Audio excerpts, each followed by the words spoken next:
Right now, there is a kid finishing parents' evening in a heated discussion with his mother, saying, why does he have to study subjects he will never ever use in his life?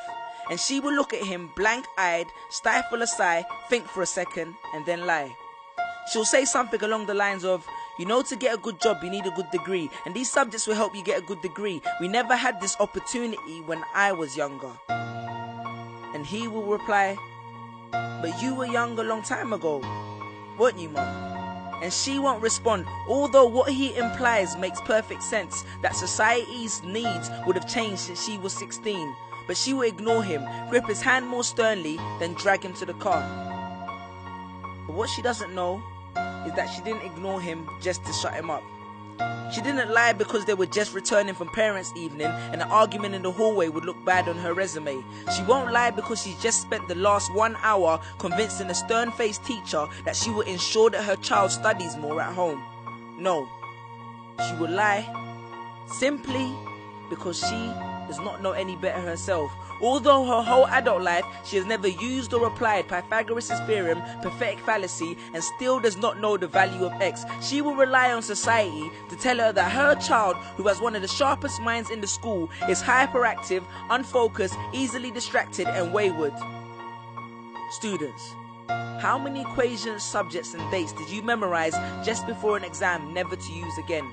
How many A grades did you get which were never asked for when you applied for a job? How many times have you remembered something 5 minutes just after the teacher said stop writing, only to receive your results 1 month later to realize that you were only 1 mark short of the top grade?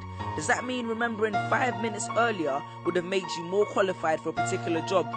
Well, on the application form it would have.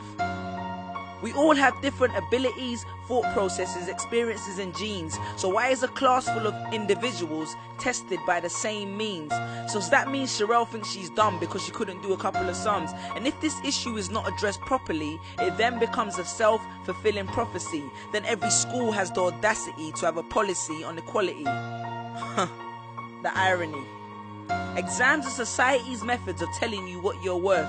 But you can't let society tell you what you are, because it's the same society that tells you that abortion is wrong but then looks down on teenage parents. The same society that sells products to promote natural hair, looks and smooth complexion, with the model on the box half photoshopped and has fake lashes and hair extensions, with pastors that preach charity but own private jets, imams that preach against greed but are all fat, parents that say they want educated kids but constantly marvel at how rich Richard Branson is, governments that preach peace but endorse wars, that say they believe so much in the importance of higher education and further learning, then why increase tuition fees every single year?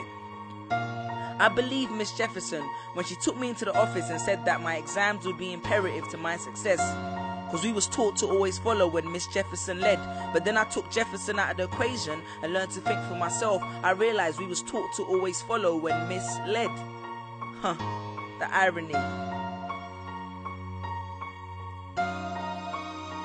Test us with tests, but the finals are never final, because they never prepare us for the biggest test, which is survival. And what I suggest is fairly outlandish, so I do not expect everyone to understand this, except for the kids who knows what it feels like to be worth no more than that D or that A that you get on results day, and the ones whose best stories were never good enough for the English teacher, because apparently you missed out key literal techniques, did not follow the class plan, and the language was too informal for him to understand. But then he'd reference Hamlet and Macbeth, and you'd fight the urge to express your contempt by partially clenching your fist with only your medius finger left protruding in the middle of your hand, and then asked if he was aware that Shakespeare was known as the innovator of slang. Or the kid at the back of the class who thinks, why am I studying something that doesn't fuel my drive? But then when confronted with a maths problem, his eyes come alive. So this one is for my generation, the ones who found what they were looking for on Google, the ones who followed their dreams on Twitter, pictured their future on Instagram, accepted destiny on Facebook. This one's for my failures and my dropouts, for my unemployed graduates, my shop assistants, cleaners and cashiers with bigger dreams,